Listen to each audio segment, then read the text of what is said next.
Well, a very, very happy Tuesday, and welcome to another episode of the TNC Sports Talk. My name is Justin. Today is December 9th of 2025, and on today's episode, my main focus is going to be breaking down the bowl game schedules. Okay, we have the college, we have the bracket for the college football playoffs, and then we have the bowl schedules. So I would like to try and break down for you guys if you guys have an upcoming team looking forward to partaking in a bowl game. Let's take a look at that, and you know, and all that fun stuff. We'll talk a little bit about some Major League Baseball as the winter meetings continue to go, and we have some big deals coming out of these meetings so far. Unfortunately, it's not about the Cincinnati Reds, which I'm disappointed on, and I'll express that here in a little bit. But it is wintertime and it is holiday season. And if you guys are looking for the perfect gift, I have that perfect gift for you, for that someone here in the area. I'm pulling it up right now. I'm always behind on this. But Lightning Studios is back for 2026 with another handful set of productions. The first one kicks off in February as they have a 2-weekend premiere of their upcoming theater production called Grassroots. First airing on Friday, February 20th, going out through Sunday, March 1st. This 2-weekend production will host 8 shows both Fridays, beginning at 7 p.m. They will have a doubleheader on both Saturdays, one at 2 and one at 7. And then they will have their finale ones over the weekend at 2 p.m. on Sundays. If you guys are looking for that gift, get your tickets today by heading on over to tickettailor.com. Tickets are filling up really fast. A link will be provided in the description below for you to get your tickets as soon as possible. Can't wait for that upcoming production and what Enlightened Studios has in store for us this coming up 2026 calendar year. Well, I don't know about you, but I actually took focus on last night's Monday Night Football game, and it was primarily due because I am a kid at heart. I tuned into the Disney's version of Monday Night Football last night, where the Chargers took on the Eagles, and it was about Mike and Sully and Monster University. So the animated game was a spinning image of what the NFL game actually took place in real life. Their live stream was about 3 to 4 plays behind to adjust animations, where Mike Wazowski was on the Eagles side of the ball, as Sullivan was on the Chargers side of the ball. And they would throw in Mike and Sully throughout the course of the game. They had a halftime presentation where Mike and Sully had some challenges to face each other to gain, points, canister points, in hopes to help. They had a side game going on top of the football game. Now, I tuned into it, kid at heart.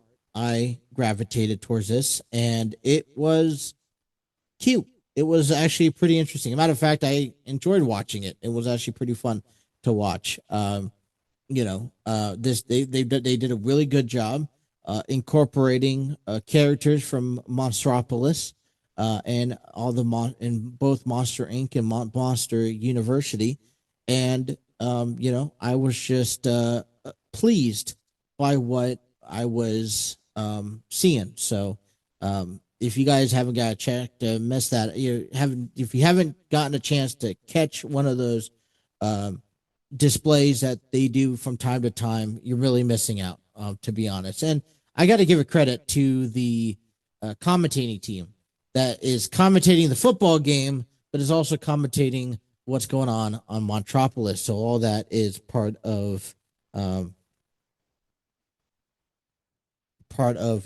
all. Uh-oh. Hold on 1 second. Oh, yikes.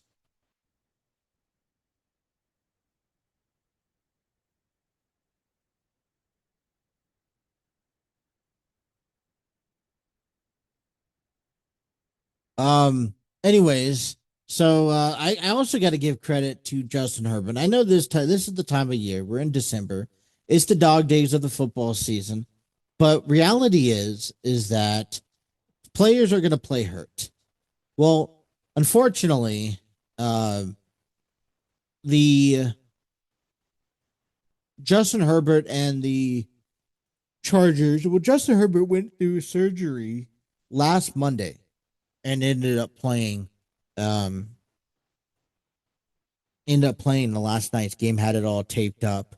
I thought that was just very, you kind of see the scars and the damage. You got to remember the Chargers were a team who got off to an early 3-0 start and was the talk of the NFL, thinking that they were a team who is going to have what it takes.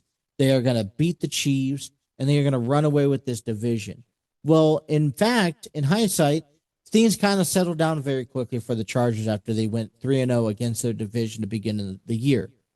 And now they're trying to keep their postseason alive as Denver Broncos that kind of came out of nowhere, making a little splash heading into um, the end of this season, looking to lock up an AFC West division championship.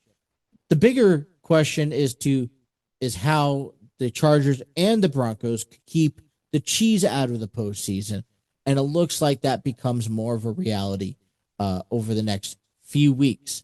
Well, on the other side of the ball here, the Philadelphia Eagles are a Super Bowl defending champions. They are expected to win the NFC East, but they're not placed in the top of the league in the NFC. They're kind of just right there, stuck in the middle at a subpar average above 500. And so I guess there's a little bit better expectations for this team that is just lack of performing. But, when you throw Disney or even Nickelodeon into it and you create an animated skew, then it becomes an opportunity for a lot of fun things to happen. And so I definitely had a fun time watching that last night. And gosh, for the kids, probably missed out a little bit if he didn't get a chance to stay up that late. So, all right. Well, hey, Winter League Baseball, I tell you, I want to keep up to date with the winter meetings. And some things have started to unfold. And unfortunately, Cincinnati is not in the news here.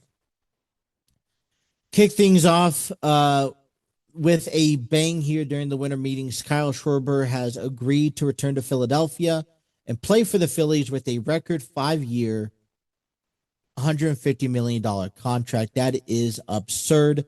And I'm just looking at that number. I know it's a long shot for a team like the Reds, who are 1 foot in, 1 foot out type scenario. For any solid player to really say, all right, let's jump on the case and let's play for this team. But I don't remember when we really got excited about a big trade or a big deal coming to Cincinnati. So earlier this offseason, when I hear names throw out there that could potentially be a Cincinnati Reds, like a Kyle Schwarber, like a Pete Alonso, don't get me wrong, I get very excited about it because if one of these deals could happen, it can really change the dynamic and really help increase what this organization is trying to push through. But reality kind of tells us in history for the Cincinnati Reds and for the Castellinis that it's rare for this organization to really spend top dollar for a ball player. And they really would have to be worth investing. So I guess you ask yourself, with Ellie De La Cruz kind of being the center focus of this Reds team, with Hunter Green still being, the center focus of this rotation, these are your top 2 players. Do you prefer to invest the amount of $150 million for a Kyle Schwarber, not knowing what he's going to give you as a Red?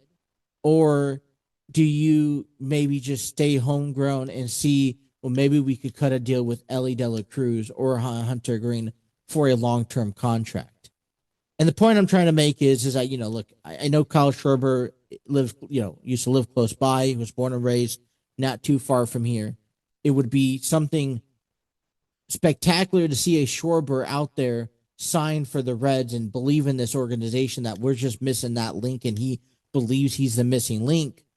But, I look at it on paper, when you have a team like the Phillies that are known for winning, it almost is kind of hard to not to go there. So we saw Schwarber sign. He was one of the top 10 free agents. Dylan Cease, we've seen already signed with the Blue Jays. He was ranked number 11. Number 19, Devin Williams with the Mets. Has also took pen to paper, as did number 50, Steven Matz, who reportedly agreed to a 2-year contract with the Rays on Monday. Those are really just the notable transactions that we see. Diamondbacks were reportedly listing to offer for second baseman Ketel Marte, and the Nationals are doing some both for left-handed pitcher Mackenzie Gore and shortstop CJ Strout.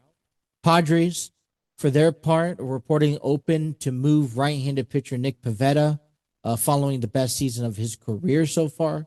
So, nothing else. Today we're looking at the draft lottery, determining who will make the first 6 selections next summer. UCLA shortstop Roach Cholowski is considered to be going at number 1. So something to pay attention to in the baseball world. But otherwise, we look at talks and all this, with now Schwarber off the table, who's looking for elsewhere. I know guys like Pete Alonso, Kyle Tucker. Angels just got acquired infielder Vaughn Grissom in a trade to the Red Sox. They announced that earlier today. Boston receives a minor league outfielder Isaiah Jackson in the deal. Red Sox received the Braves and received Grissom in a trade with the Braves with Chris Sale 2 off seasons ago. He dealt with injuries the last 2 seasons and now playing the big leagues in 2025. Instead posting a 8.783 OPS in AAA. Grissom's only going to be 25 next month, so that's going to help the Angels out a little bit. Tigers are interested in Ha-Sung Kim as an infielder, according to the Detroit Press. Only batted .234 last season with the Rays. Pirates are interested in Jorge Polanco from the Mariners. Red Sox talk about Eugenio Suarez coming to the team possibly in a free agency as an alternative in hopes for depending on re-signing Alex Bregman. Blue Jays are working on relief help. So, but the other big news here, and I'm going to hate this here.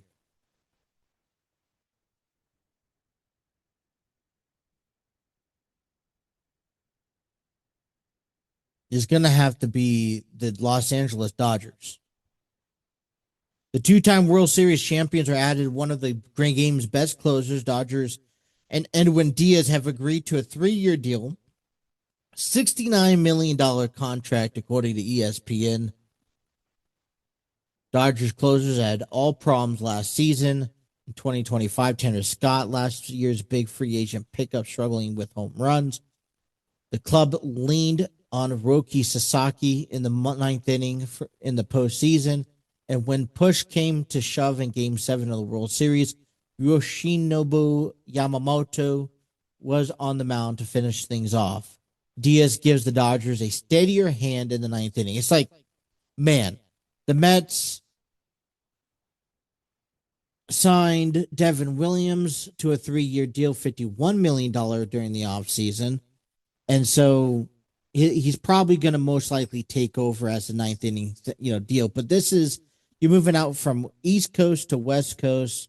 This is a big deal. We know we have to face the Dodgers 6 times, and it's already bad enough knowing what roster we get from them. But now we have to know that we're going up against an elite closer. And you just happen to, kind of think, well, how come this couldn't be the Cincinnati Reds? How come we couldn't deal with the Kyle Schwarber? How come, I know we still have options out for guys like Pete Alonso possibly. And these are all speculations. I don't know if the Reds have even, who they've reached out to. What are they thinking about reaching out to? If they're planning on making any changes. But you just kind of hope that on a season that we saw some progress made. You can't doubt it. There was some progress made. Having a winning record, I'd say, is good enough. Having going to the wild card, I don't care how you get there, just to get there, it's good enough. And, you kind of just want to take that energy and take that momentum and push it into the offseason by adding 1 to 2 more guys on that roster to help contribute. And one of the big power guys, which everyone needs a power hitter, is now out of that trade mix because he signed with the Phillies. But so far, that's it in the winter meetings. Nothing else is going on, so to speak. And so as we learn more information, we'll have deeper conversations about this moving forward. All right, it is bowl season here at the end of the year, and although the Cincinnati doesn't have really high hopes for their professional teams in success, we don't just stop there. We have a lot of college to support. And one of the colleges that we, just to name a few, we have Kentucky, Cincinnati, Ohio State, among a few to name. And it's always good to share our wealth sometimes. So when our professional season teams do not look so great, we could turn to our college teams to find some answers and some front spotlight examples. And so I was kind of looking at this. The bowl games this year have been released, as well as the college football playoffs. I'm going to break down the date and time. All this information could be found on the CBS Sports website. A link will be attached below in the description to source it out. So if you guys are looking for upcoming games, here's where you can look at heading into. And actually, matter of fact, it starts this Saturday. On Saturday the 13th, we have 2 games. First game's on ABC at high noon. The Cricket Celebration Bowl. This is at Mercedes-Benz Stadium in Atlanta, Georgia, where South Carolina State takes on Prairie View A&M. And then you have the 8 p.m. LA Bowl hosted by Gronk at SoFi Stadium in Inglewood, California. Boise State takes on Washington. Then we move over to Tuesday on December 16th. The Salute Veterans Bowl at 9 p.m. on ESPN. Craymont Bowl, Montgomery, Alabama, where Troy takes on Jacksonville State. December 17th at 5 p.m., which is a Wednesday, we have the Cure Bowl at 5 on ESPN. Camping World Stadium in Orlando, Florida. Old Dominion takes on South Florida. Then at 8:30 on the 17th, we have the 68 Veterinarians Bowl at Hancock White Stadium, Mobile, Alabama, where Louisiana takes on Delaware. On the 18th of December, we have the Xbox Bowl at 9 p.m. on ESPN2. We have Ford Center in Frisco, Texas, where we see Arkansas State takes on Missouri State. Friday, December 19th, we have 11 a.m. the Myrtle Beach Bowl at Brooks Stadium, Conway, South Carolina. Kennesaw State takes on Western Michigan. Memphis and NC State will take on each other at Raymond James Stadium in Tampa, Florida. On the 19th at 2:30 p.m. at Gasparilla Bowl. The famous Idaho Potato Bowl, Monday, December 22nd at the Albertson Stadium in Boise, Idaho. Utah State taking on Washington State. On Tuesday, December 23rd, we have the Boca Raton Bowl at 2 p.m. on ESPN, the Flagler Credit Union Stadium in Boca Raton, Florida. Toledo takes on Louisville. That's a game to keep an eye out. Louisville, just an hour south from here. Western Kentucky, another kind of date that we mark for us on our calendar, the Caesars Superdome in New Orleans, Louisiana, for the New Orleans Bowl at 5:30 p.m. At 9 p.m., Frisco Bowl, December 23rd, at the Ford Center at the Star, Frisco, Texas. UNLV takes on Ohio. So that's going to be a big day for Kentucky and Ohio teams here, as 3 back-to-back games happen on that Tuesday. Going to have to stop what you're doing to watch some football. Hawaii Bowl on December 24th, Christmas Eve, 8 p.m. at the Clarence T.C. Ching Athletics Complex in Honolulu, Hawaii, where California takes on Hawaii. We will also see the Game Above Sports Bowl on December 26th. It's a Friday at Ford Field, Detroit, Michigan. Central Michigan takes on Northwestern. We have New Mexico takes on Minnesota at Chase Field in Phoenix, Arizona. At Rate Bowl at 4:30 p.m. That's going to be on the 26th, which is a Friday. At 8 p.m., we had the First Responders Bowl. Gerald J. Ford Stadium in Dallas, Texas. FIU takes on UTSA. Pittsburgh takes on East Carolina at the Navy Marine Corps Memorial Stadium in Minneapolis for Military Bowl at 11 a.m. That's going to be on December 27th. At high noon on ABC, Pinstripe Bowl, Yankee Stadium in the Bronx, New York. Penn State takes on Clemson. We also see December 27th at 2:15, the Fenway Bowl in Boston, Massachusetts at Fenway Park. UConn takes on Army. 3:30 p.m. on that Saturday, ABC Pop-Tarts Bowl, Camping World Stadium in Orlando, Florida.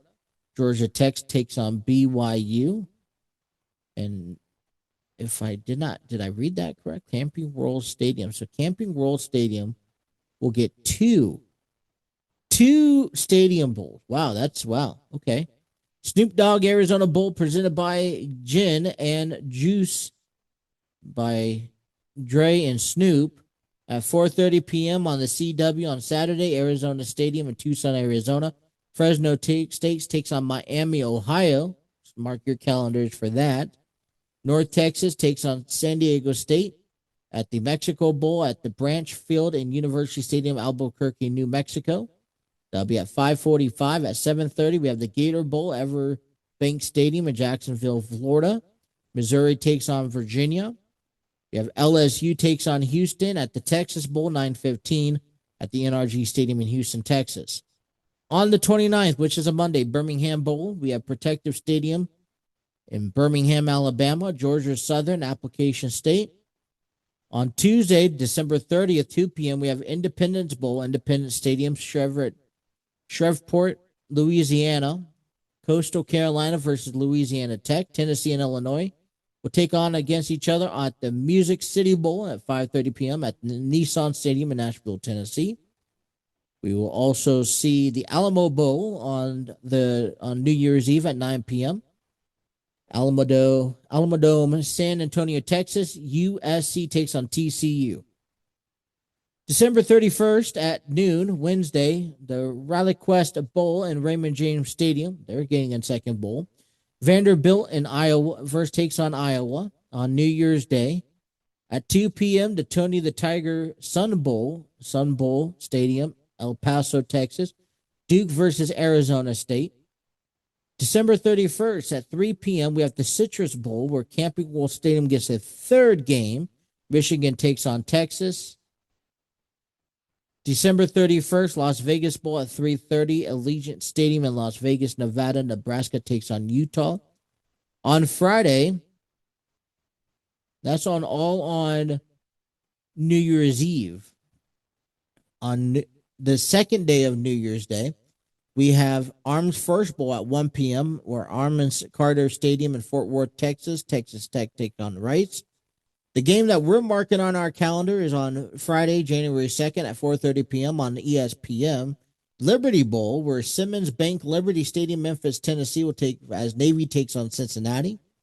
Mississippi State will take on Wake Forest at the Mayo Bowl in Bank of America Stadium in Charlotte, North Carolina. That's at 8 p.m. And at 8 p.m., Holiday Bowl in Snapdragon Stadium in San Diego, California. Arizona takes on SMU.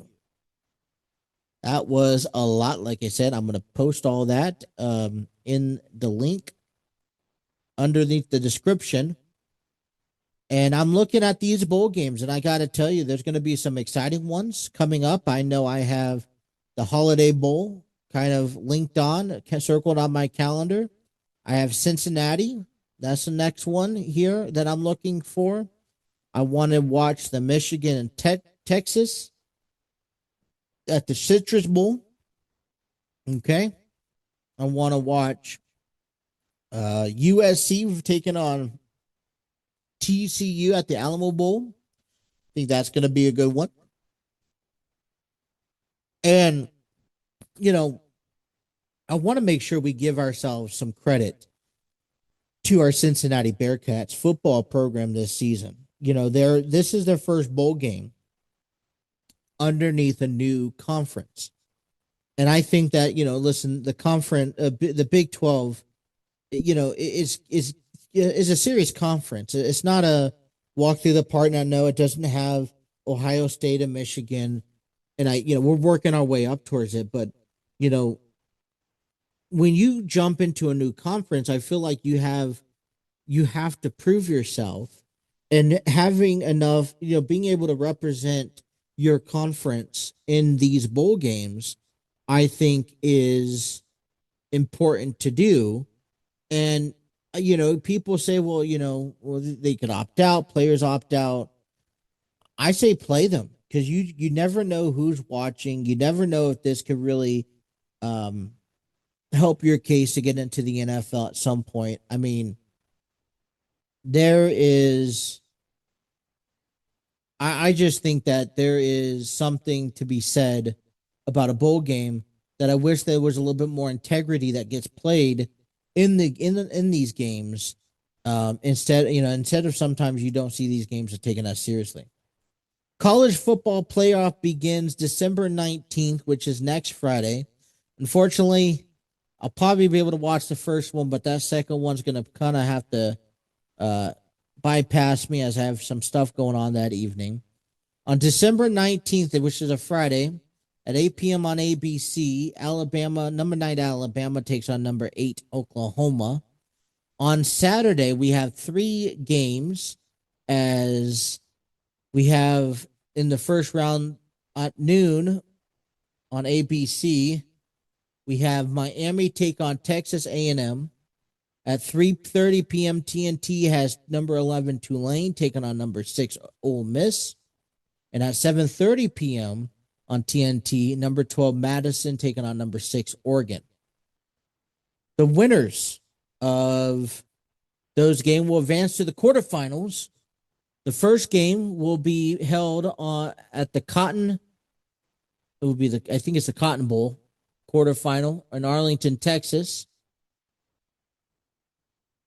You have that at 7:30 p.m. on ESPN, December 31st.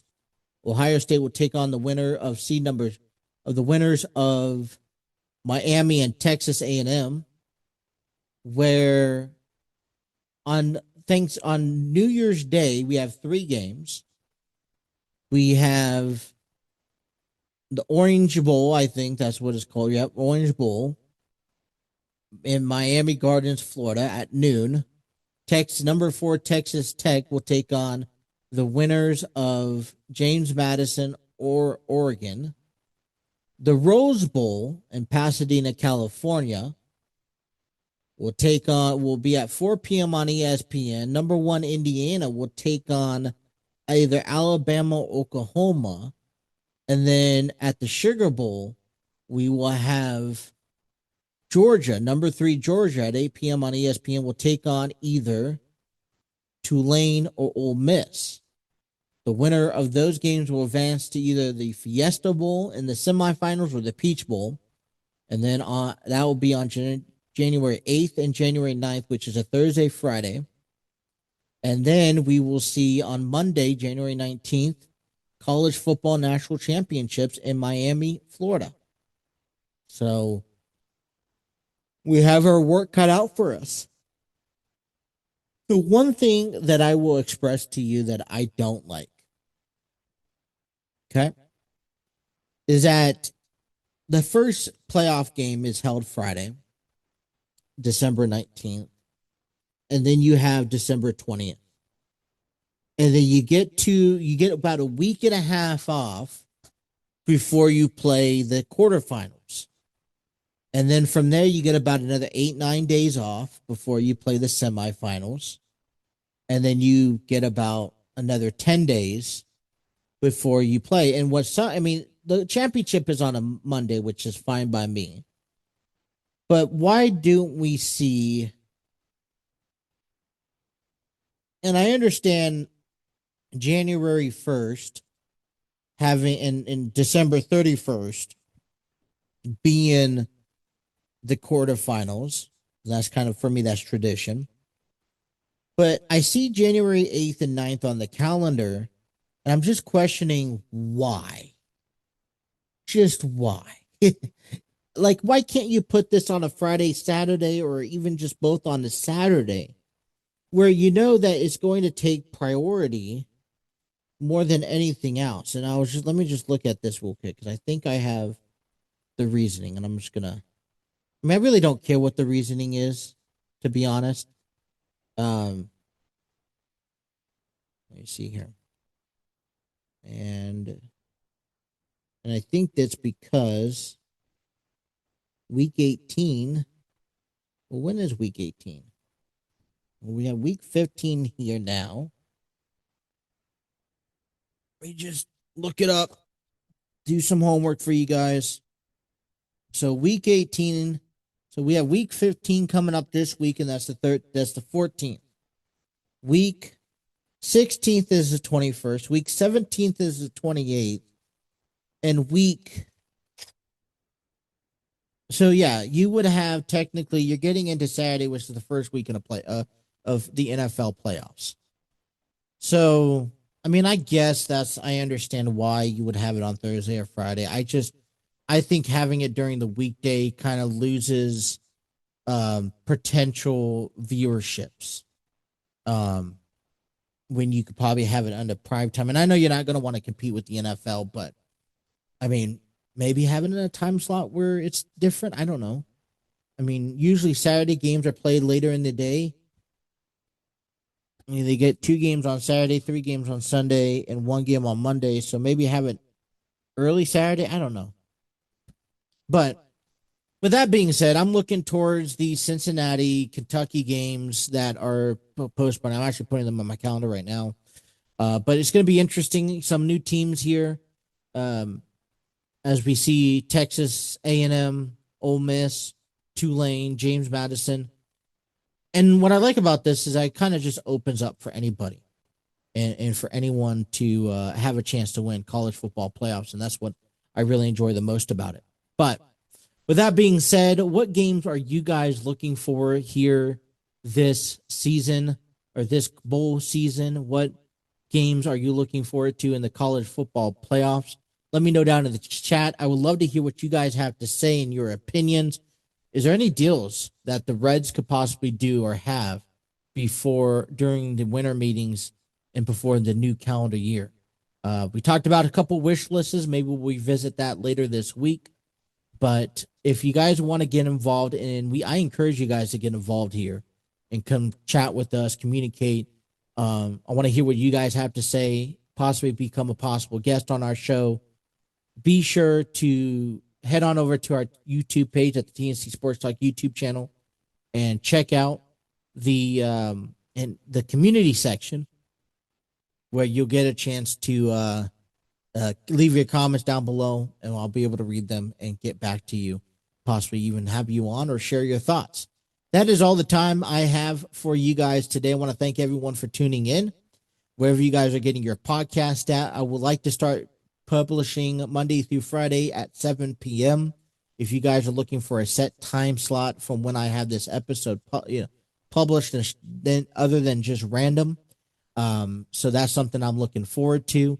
I encourage you guys, if you guys are listening to us on our Spotify, iHeartRadio, Apple, Google Podcasts, thank you. Also, please check us out on our TNC Sports Talk YouTube page. Also, follow us on our social media platforms at the TNC Sports Talk. What else? Did I miss anything? Gosh, anything else there? Anyways, all right. Well, we have still a long week ahead of us, a lot more sports to talk about. But that's all the time I have here for you guys today on this Tuesday. You guys be safe, stay warm, enjoy your guys' holidays. Until next time, you guys take care. Have a good one.